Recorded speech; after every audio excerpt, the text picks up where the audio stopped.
Coming up, we'll tell you why Nikola Jokic will win his third MVP and what that means. We're going to take a look at the Nuggets Western Conference playoff picture. What does the path look like for Denver's path back to the finals? Plus, if they get there, are they going to face the Heat again? All that and more on Locked On Nuggets.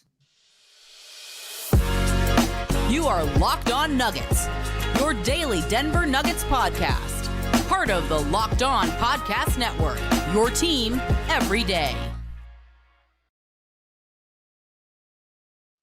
Welcome into Locked On Nuggets, your daily Denver Nuggets podcast, part of the Locked On Podcast Network, your team every day. Thanks for joining us and making us part of your day. Appreciate you guys being with us every day, being an everydayer, hanging out with us Monday through Friday.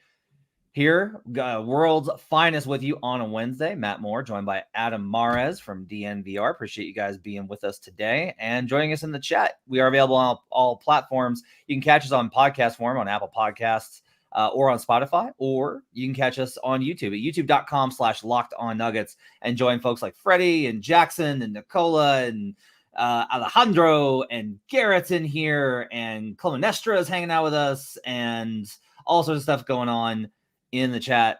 We appreciate you guys being with us today. Today's show is brought to you by Prize Picks. The easiest and most exciting way to play daily fantasy sports is Prize Picks. Go to prizepicks.com/LockedOnNBA and use code all lowercase LockedOnNBA for a first deposit match up to $100. Prize Picks is daily fantasy made easy. On today's show, we're going to talk about Nikola Jokic and why I think he's going to win the third MVP. We'll get Adam's thoughts on that, what it's going to mean if it happens. We'll talk about the Nuggets playoff path through the Western Conference in the second segment, a little bit of a preview of who they're likely to face in the Western Conference playoffs. And in the third segment, we'll preview the game versus the Miami Heat tonight, as well as a little question of whether or not we think there's actually going to be a finals rematch between the Nuggets and the Heat when June comes around. Adam Mares, how you doing on this Wednesday?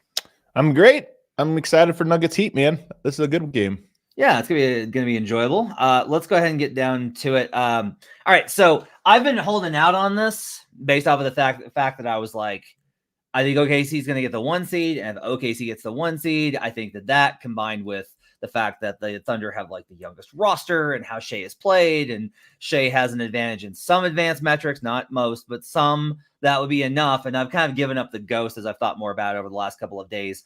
I think the Boston Celtics game was the defining game in terms of the MVP race. I always kind of say that I think head-to-head matchups shouldn't matter as much as they do, but they do matter. But more importantly, signature games matter. The games that really stand out on the schedule that everyone watches, I think, carry a lot of weight. And that game versus the Boston Celtics, being one of only 2 teams to get 2 wins versus the Celtics this season. Who was the other team? The Indiana Pacers have beat them twice. Okay. Yeah. The Magic, I thought, did, but they've only beaten them once.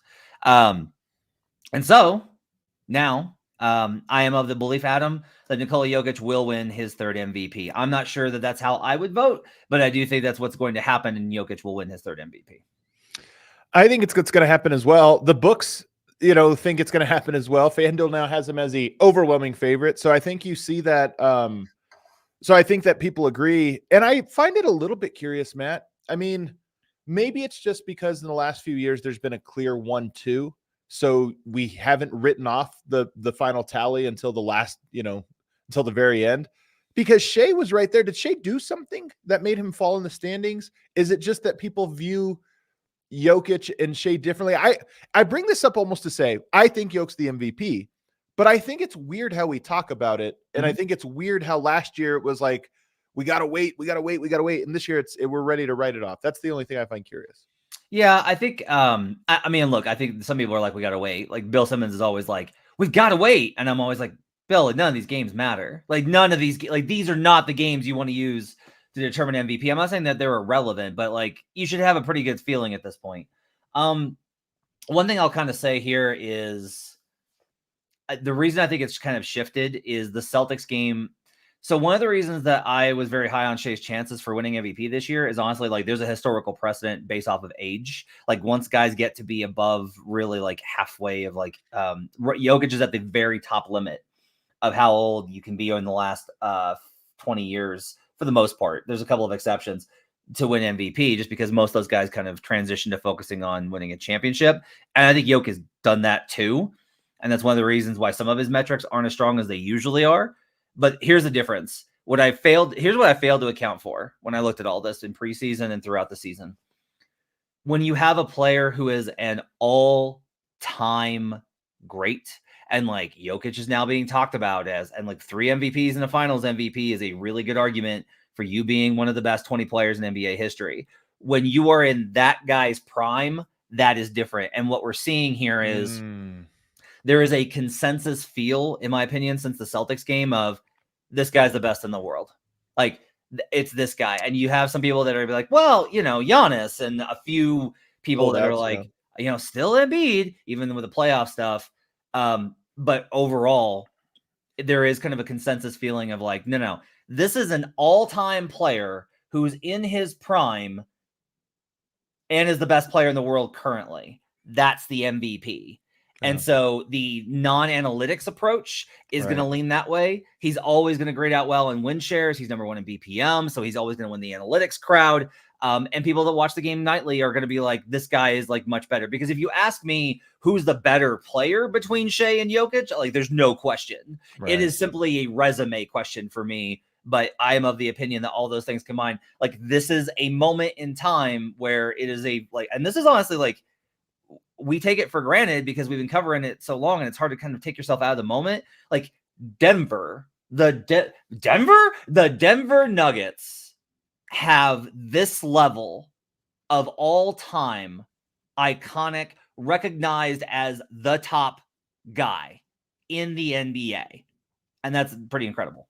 It's supremely incredible because there's only been like 7 of those guys in history, if you think about it, because a lot of great players overlap. They overlap their primes. So you're really talking about LeBron, Jordan, like Magic and Bird, Kareem. You go back, there's only been a handful of guys who've been the undisputed best of their era. So to have a guy that people are starting to say is consensus, that is a big deal. And I'm with you.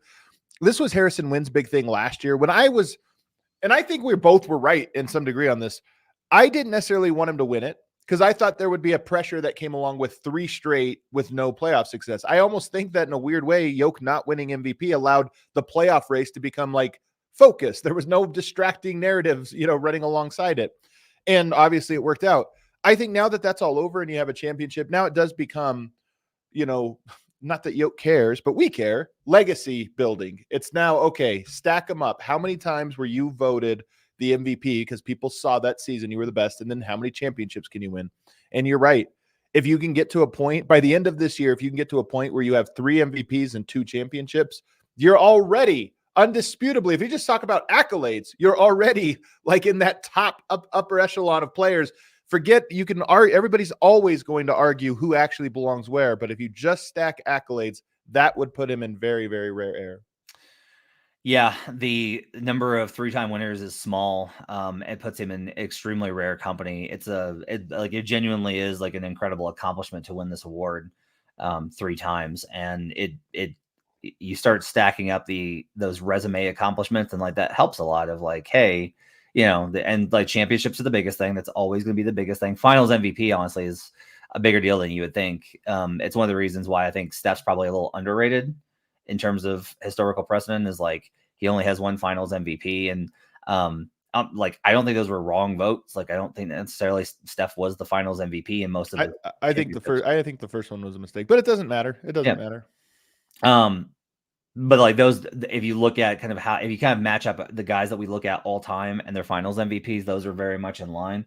But it is really incredible. And like, I also want to say this, like, it's a testament to Nikola that he is able to, that has played at such a high level without burning himself out, but 2 has also given enough, like he's balanced it.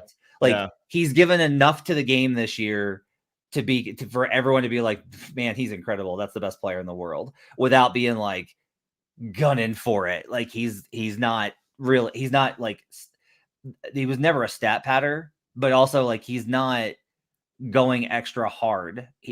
I think they have balanced the season extremely well, about as well as you could possibly imagine this season. And it's a big reason why they should be the title favorites or the West favorites. Yeah, go ahead. Oh, I have one last thing on this I want to ask you, and that is, I feel like Jokic is more comfortable right now being, 1, a favorite, and 2, being the best player in the league. I think that was a title that he maybe was uncomfortable with, but by his nature, but also again by virtue of not having won.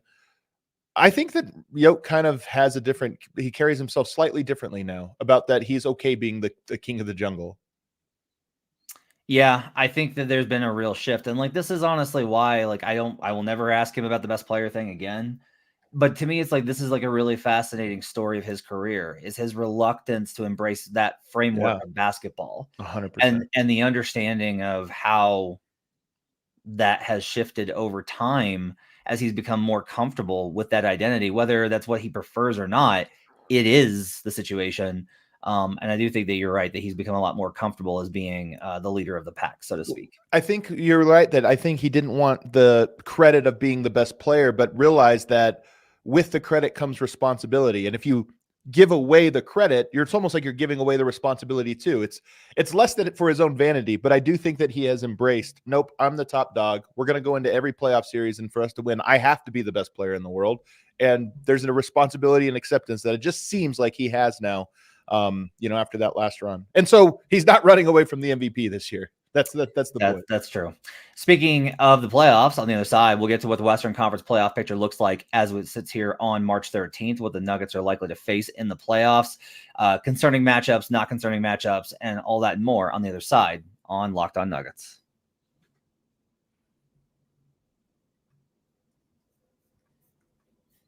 Passion, drive, and patience. What brings home the winning trophy is also what keeps your ride or die alive. eBay Motors has everything you need to maintain your vehicle and level it up to peak performance. From superchargers, roof racks, exhaust kits, LED headlights, and more, whether you're into speed, power, or style, eBay Motors has got you covered. With over 122 million parts for your number one ride or die, you'll always find exactly what you're looking for. And with eBay Guaranteed Fit, your parts guaranteed to fit your ride every time or your money back. Because with eBay Motors, you're burning rubber, not cash.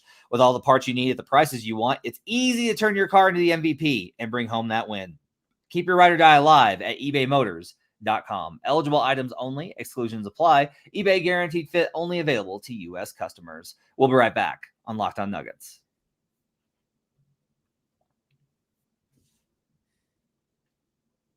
Back here on Locked On Nuggets, thanks for joining us, making us part of your day. Matt Moore and Adam Mares, World's Finest, with you on a Wednesday. So, Adam Mares, it's looking more and more like the Nuggets are likely to be a top 2 seed rather than 3. Still a long way to go. A lot of things that can happen, particularly the matchups with the Timberwolves are important, and the Wolves are not going away despite the Karl Anthony Towns injury. Tough. There's a lot of things that are going to make it kind of a toss-up, but I do think that Denver's likely to be a top 2 seed at this point, given that they just, like, these last 2 games are good examples of this, where, like I said, they're going to win close versus Utah. They blew them out, even then when they, blew the big lead, the 15 blew, quote unquote. And then the Raptors game, I was all over. I was like, this is the one that they're going to lose outright. They're going to lose this game outright. And they completely got destroyed in the first half. And then they won anyway. And like reaching this Spursian level of like, they didn't play well. And then they won anyway. Really important. Like, it's just like that changes everything, that especially if you're like me and you tie like point differential to your chances of winning. And you've been on, you've talked about this, about how like the Nuggets don't blow teams out. So I was going to say you should not do that. Well, so here's the problem. It's like, it works for 30 teams. Like, it works for 29 teams. And this one team is a real exception to it, because like, if you do look at it historically, I also don't think it works for 30 teams. I think you can't really deny this though, man. Like, the numbers will tell you, like, every single statistical analysis indicated that point differential is a better indicator of win percentage likelihood. Matt, do you feel that we are in an era of where the 3-point shot has become anomalous, that it's more so than it has been in previous years? Yes. Meaning the last like 5, 6, 7 years. Yes. This is the thing. Boston Celtics had a great differential last year. They were the same team that they seem to be now. Their point differential is better, but I don't think they're a meaningful but different team. This is my point. 3-point shots and teams that rely on them create a wider gap of variance, especially in the positive direction. And so you're going to get that. Denver doesn't take a lot. They win games with 4 threes, and that's why they're different. So I don't think I think there's a very logically sound reason for why the point differential thing is probably a little less indicative. It's probably still indicative, by the way. I'm not saying it doesn't matter, but it's probably a little less indicative than it was, say, 15 years ago. Yeah, and like, look, I can't really argue, because this is the second year the Nuggets have outperformed what like I have them projected at and what the point differential projects them at. Like, they have just overperformed their expected number. And a lot of that just but it's not, like, a lot of that also just comes down to the clutch numbers, and there's a lot of debate on that. But let's talk about like what the Western Conference playoff race looks like. So if we take that if the Nuggets are going to be a top 2, then they're going to face one of Suns, Kings, Mavericks, Lakers, Warriors. I think Pelicans are going to be above the fray. I don't expect the Pelicans to slide back. I think Really? Yeah, I actually think I looked at tiebreaker scenarios. It's very likely. It's very likely we're getting Clippers Pelicans. It's not 100%, but there's like a real strong chance we're going to get Clippers Pelicans. Is that a good matchup? Yeah, it's all right.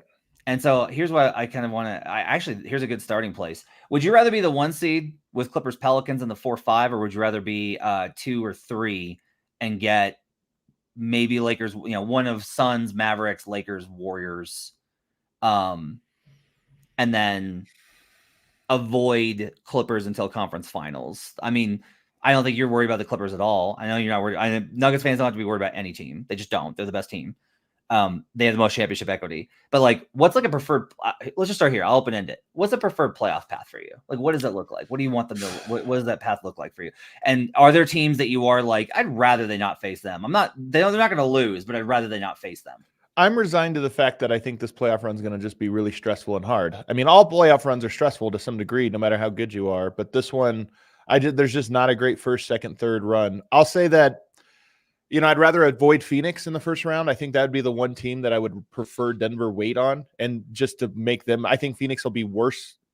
Will likely probably wear down as the playoffs go on, rather than be their best. So I'd avoid them in the first round. As for the second round, Cat getting hurt really changes things for the Timberwolves. I just don't think they're as nearly as scary as they were before.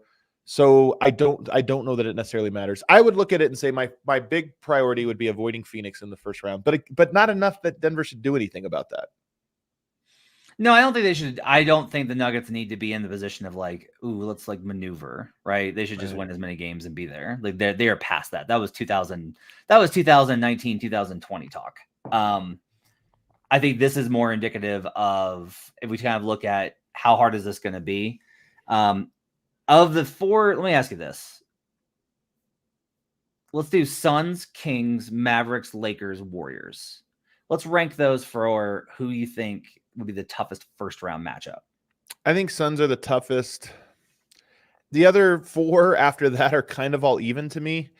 And to say that they all have challenges, but I think Denver should beat them like 9 times out of 10. It's not a thing where it's like, yeah, they're going to be tricky. I think Denver should beat all of those teams. Dallas scares you because of Luka, just because I think he's the best player remaining in those 4 teams. I think that's a tie. Honestly, those other 4 teams, I think it's an exact tie for me. Do you have separation there? Yeah, I think so. I think I have Suns and Mavericks in the top tier. That's Suns to me is the top tier. You have Mavericks there as well. Yeah, so for me, it's like, here's a big part of it. Luka's gotten so good against high coverage pick and roll. Like, he has gotten so good at it. And that's one of the Nuggets' best weapons. Don't you feel like it has more to do with their roster having release valves for him? I mean, I think it has more to do with that than anything Luka's doing. I think Luka was good at this. He was good. He's gotten better. Like, the gap here is like really important to me. Like, how you handle that's really important, because Devin Booker was not comfortable with it. Jason Tatum is not comfortable. He doesn't see it a lot. Luka sees it all the time. And so your comfort level with that level of coverage and how easy you can make it, I think does matter. And his height matters, because he's able to jump pass out of it. Like, when you are he's like, what, 6'7"? Like, you're able to jump over that pressure at the level and make that pass. It does fundamentally, I think, shift a little bit of how that coverage gets sliced apart. So for me, I am a little bit worried about Dallas, especially, like, this, I've said this, I am worried about the 3-point gap. Like, that is a concern for me. That's one of the reasons why, like, I honestly don't know if the Suns are a better team. I might not put the Suns there, just because I know that Jokic is going to get Nurkic in foul trouble, and I know the Suns aren't going to shoot more threes than the Nuggets on the average of the series.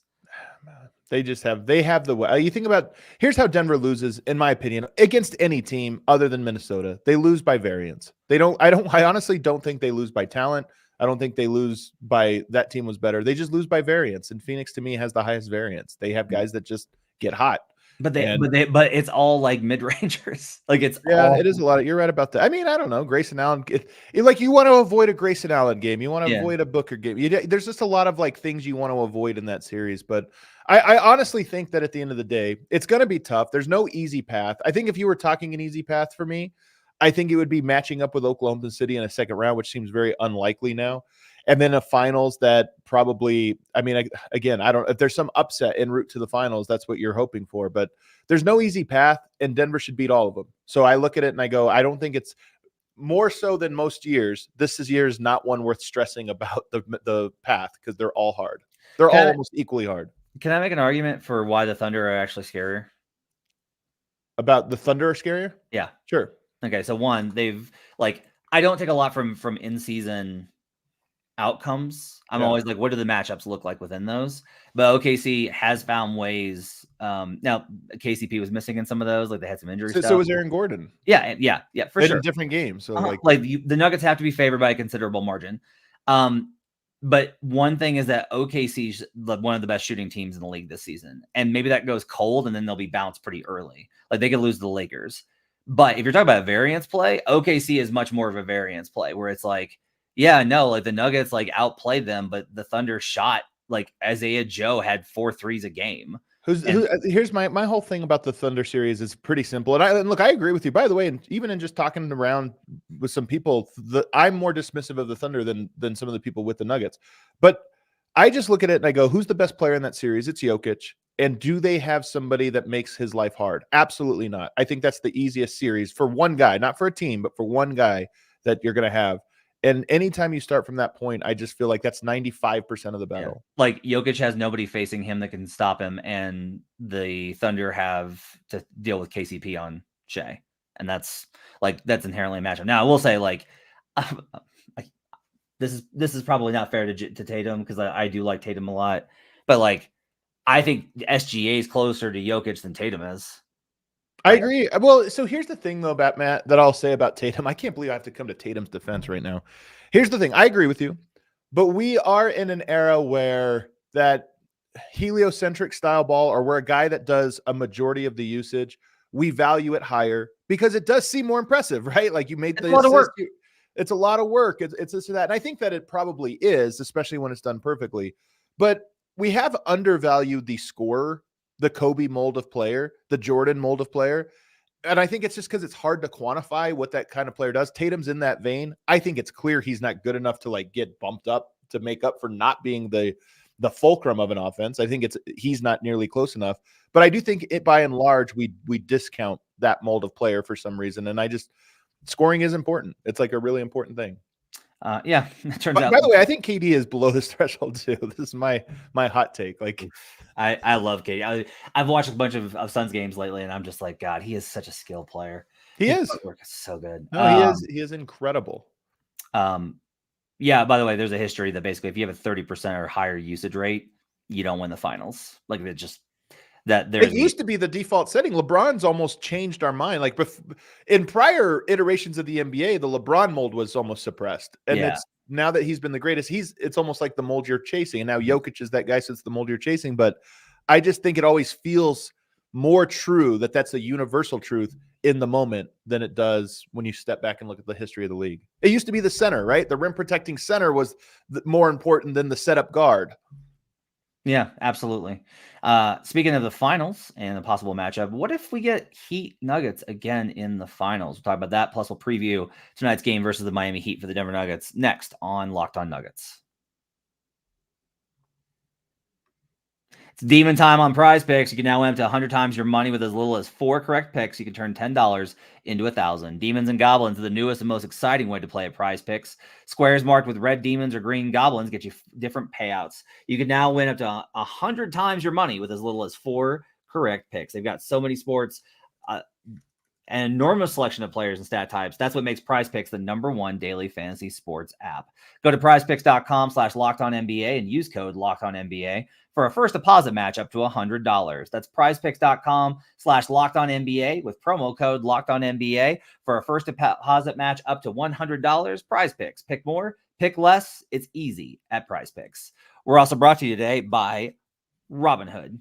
Did you know that even if you have a 401k for retirement, you can still have an IRA? Robinhood has the only IRA that gives you a 3% boost on every dollar you contribute when you subscribe to Robinhood Gold. But get this, now through April 30th, Robinhood is even boosting every single dollar you transfer in from other retirement accounts with a 3% match. That's right, no cap on the 3% match. Robinhood Gold gets you the most for your retirement thanks to their IRA with a 3% match. This offer is good through April 30th. Get started at robinhood.com/boost. Subscription fees apply. And now for some legal info. Claim as of Q1 2024, validated by Radius Global Market Research. Investing involves risk, including loss. Limitations apply to IRAs and 401ks. 3% match requires Robinhood Gold for 1 year from the date of 3% match. Must keep Robinhood IRA for 5 years. The 3% matching on transfers is subject to specific terms and conditions. Robinhood IRA available to U.S. customers in good standing. Robinhood Financial LLC, member SIPC, is a registered broker-dealer. We'll be right back on Locked On Nuggets.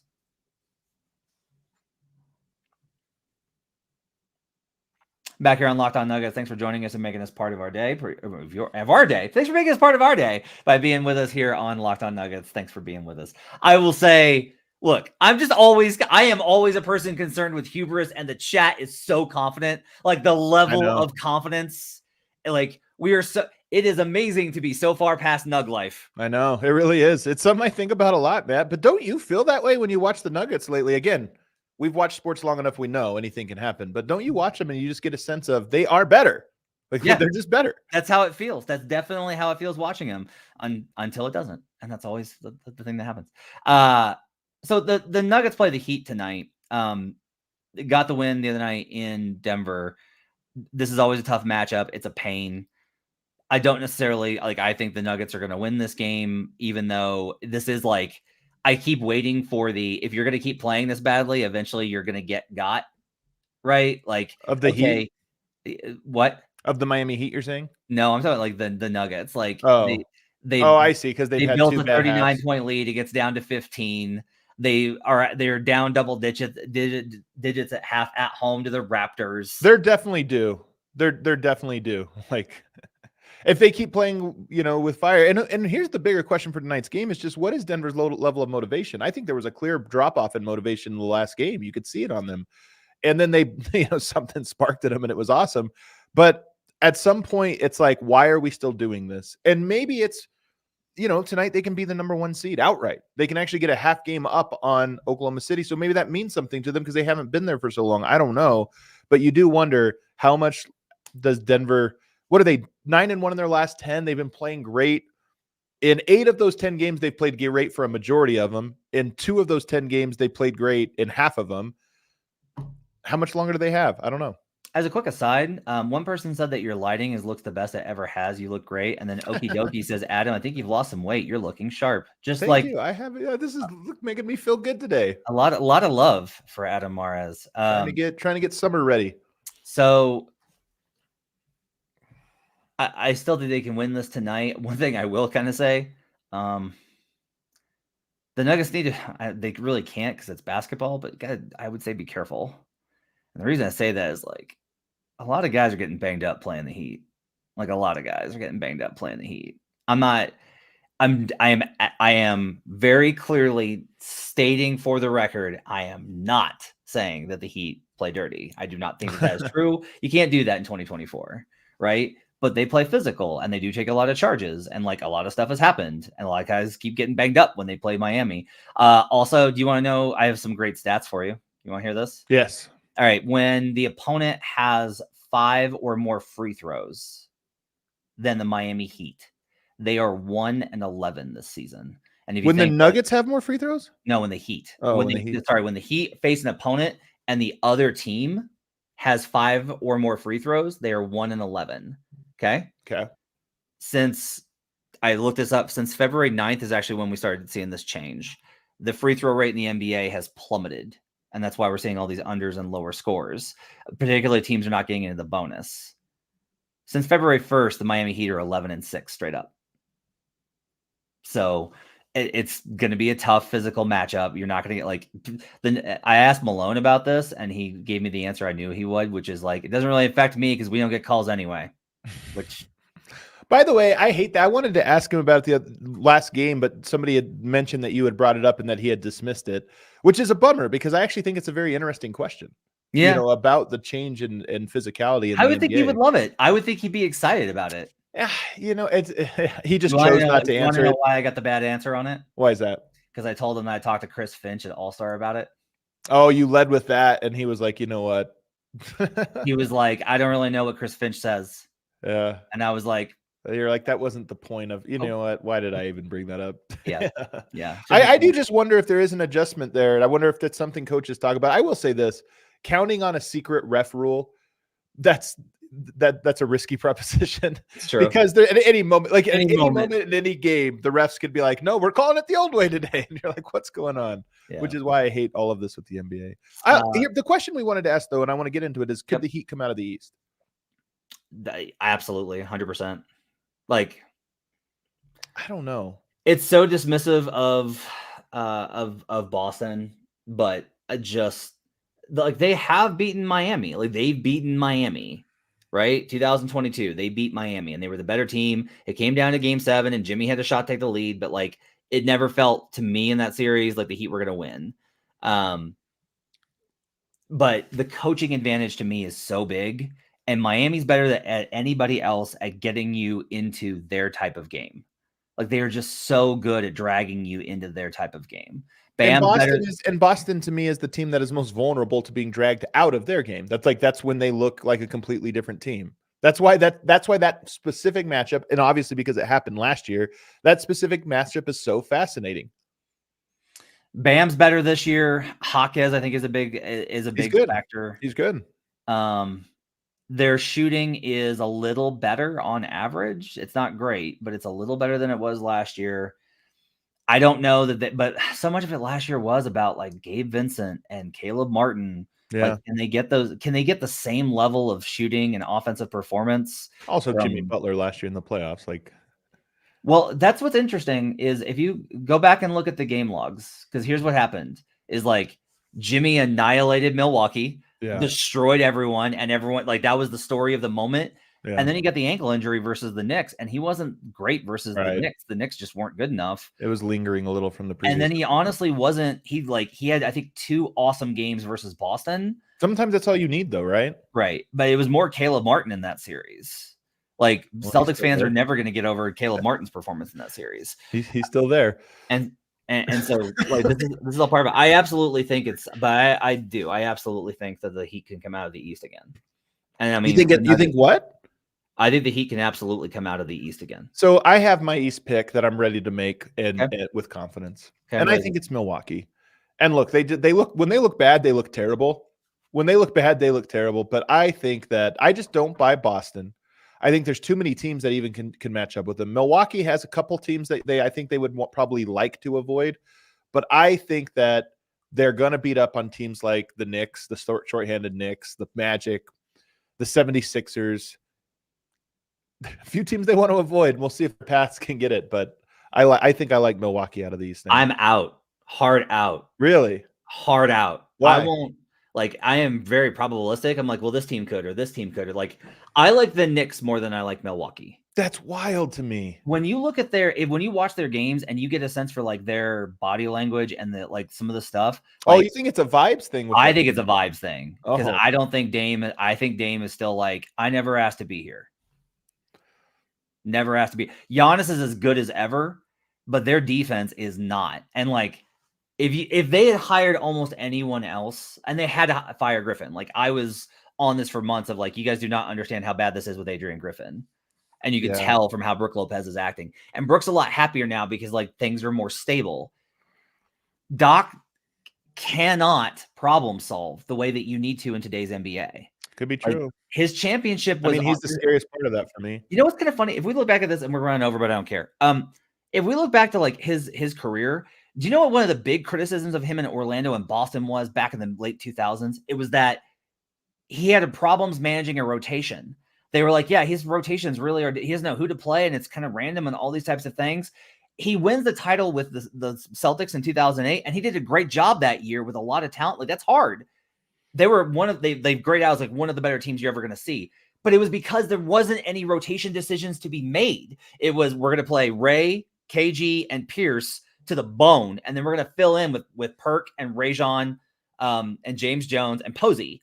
And like, there wasn't a lot of decisions to be made. Every other year that he's had to try to manage a 10-man, it gets really tough for him. And this Bucks rotation is not good enough for him to do that effectively. I think you're all right, but I think this is similar with Denver. Their starting five is as good as Denver statistically. It's actually a little bit better. And when you weigh for how bad they were at the start of the season, especially defensively, I think that's pretty impressive. In the last 20 games, the starting lineup has been phenomenal.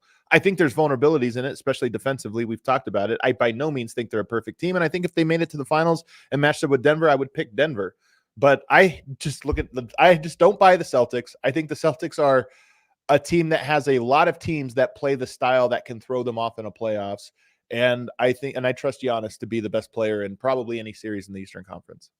It'll be interesting to see what happens. Adam likes the Bucks to come out of the East. All right, let's go do it for Locked On Nuggets for a Wednesday. Thanks for joining us. Tomorrow, Swipe will be with you to recap the Heat game, and then Swipe and I will be back on Friday, getting you set for the weekend. Appreciate you guys being with us. Make sure to check out youtube.com/LockedOnNuggets. See you guys again next time on Locked On Nuggets.